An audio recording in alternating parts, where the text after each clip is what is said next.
Oi, gente, muito boa tarde. Bem-vindos ao Globo Esporte desta terça-feira. O Gauchão já passou, mas o Brasileirão já chegou. Pode abrir aí, pode abrir, pode afastar, pode mostrar o que a gente tem aí nessa semana de Campeonato Brasileiro. A começar pelo Inter, que amanhã às 7 da noite, lá em Minas, enfrenta o Atlético Mineiro. E o Grêmio, qual é o desafio dos tricolores? Na quinta-feira, o Grêmio recebe o Bragantino às 9h30 da noite na Arena. Esse é o retorno dos gaúchos na quinta rodada do Campeonato Brasileiro. E a gente começa com o Grêmio, afinal, vamos começar com os campeões gaúchos. E a gente tem esse cara aqui sorridente, levantando a taça, né? O título gaúcho e a sequência do Brasileiro e como o time está se comportando passa muito por decisões desse cara.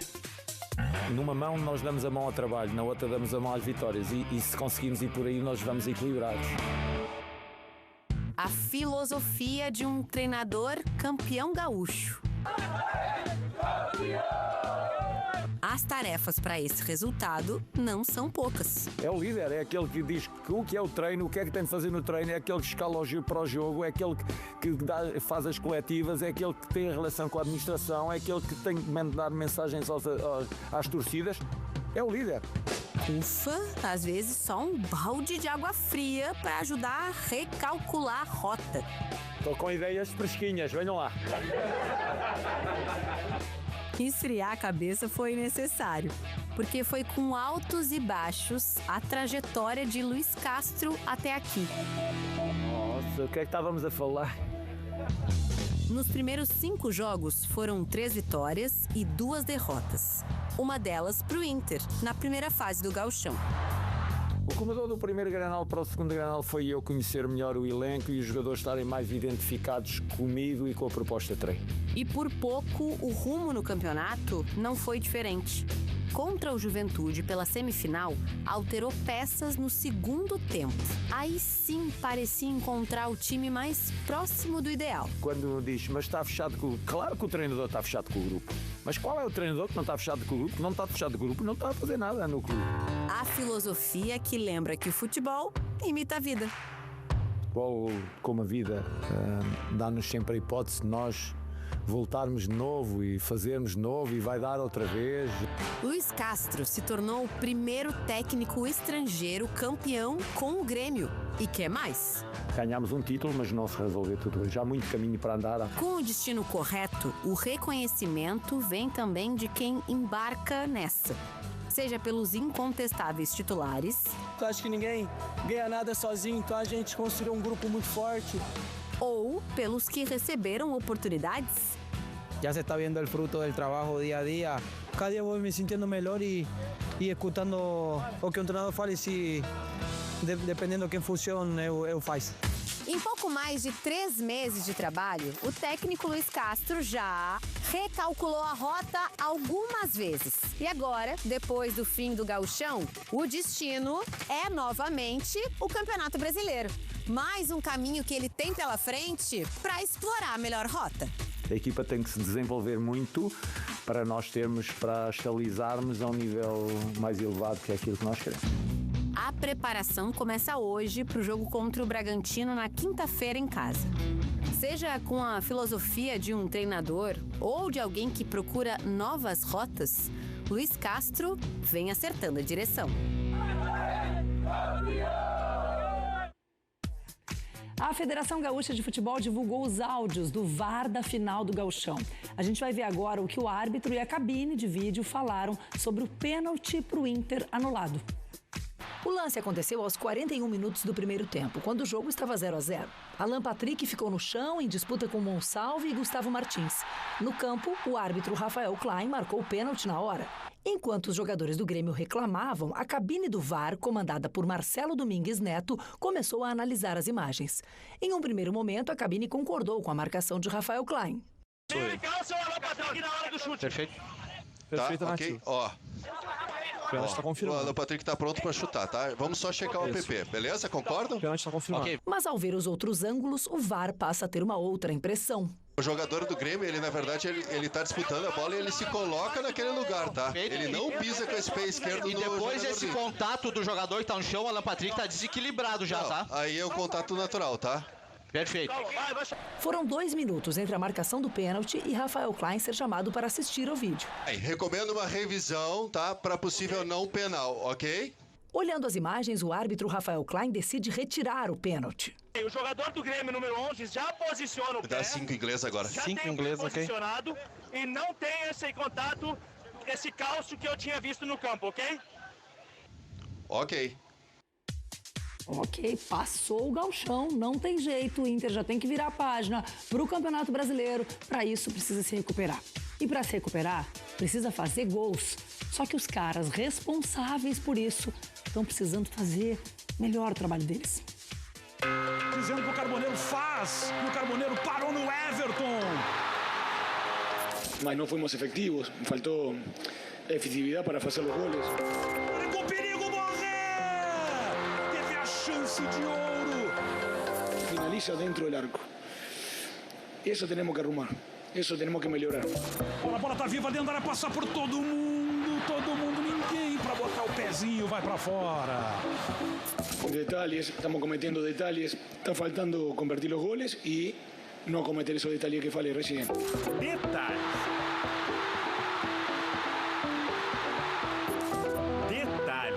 Aquele chute travado, a casquinha na bola que passa por todo mundo e vai para a linha de fundo. O chute na rede, só que do lado de fora. Esse momento que é increíble, né? É inacreditável, mas é só puxar a bola dentro cá, do arco, já vai chegar. Nos últimos 3 jogos do Inter, o ataque não chegou lá. Nas finais do Gauchão e também no confronto com o Remo pelo Brasileirão, os atacantes passaram em branco. Vitinho levantou a segunda trave, testou pro gol, salva Marcelo Candial. A única alternativa que o Inter tem é estes jogadores voltarem a ter rendimento. Carboneiro, pensando em Copa do Mundo, Borré, pensando em Copa do Mundo, e buscar alternativas aí, Alejandro, talvez, entrando no segundo tempo, mas o Inter não tem de onde tirar. A última vez que o ataque foi efetivo aconteceu na semifinal do Gauchão, contra o Ipiranga. Vitória por 4-0 com 4 gols dos atacantes. Gol do artilheiro, gol de Rafael Borré. Amanhã, contra o Atlético Mineiro, em Belo Horizonte, o ataque do Inter tem mais uma chance de colocar a bola no fundo do gol. O time tenta a primeira vitória no Brasileirão e dar uma resposta rápida aos erros de um passado recente. O Inter precisa, para não sofrer, fazer que os jogadores do ano passado rendam o que um dia eles foram contratados para render. Fora disso, o Inter vai sofrer, não tem outra alternativa. Os atacantes que não fazem gols terão de voltar a fazer gols. Para isso, o Pesolano também ganha mais uma opção. O atacante Kaique não podia jogar no Gauchão, mas está liberado para o Campeonato Brasileiro. O jogador já atuou em 2 partidas com a camisa colorada. Tudo isso parecem detalhes simples. Está faltando convertir os goles e não cometer esses detalhes que falei recién. Mas que podem fazer uma diferença grande para o presente e futuro do Inter no Brasileirão. É gol do Vitinho! Deixa eu aproveitar o Vitinho, porque sobre essa turma do ataque aí tinha uma dúvida, né? Se o Vitinho iria ou não continuar no Inter. O contrato dele acabava no meio do ano, estava emprestado pelo Dinamo de Kiev, da Ucrânia, pois agora não acaba mais. Vitinho assinou até 2030. Olha, a gente tá falando de um título do Grêmio que, à primeira vista, pode até parecer só mais um, né? Mas a verdade é que o impacto disso vai muito, mas muito além. É como uma pedrinha que a gente joga num lago, sabe? Ela cria ondas que vão se espalhando e é justamente esse efeito cascata que a gente vai desvendar hoje. Como um único troféu pode mexer com o futuro inteiro de um clube? Então, fica essa pergunta no ar. Como é que uma única conquista consegue, de fato, redefinir o futuro de um clube inteiro? A gente está falando de uma reação em cadeia, um efeito dominó que mexe com o vestiário, com as contratações, com o dinheiro e até com a imagem do time lá fora.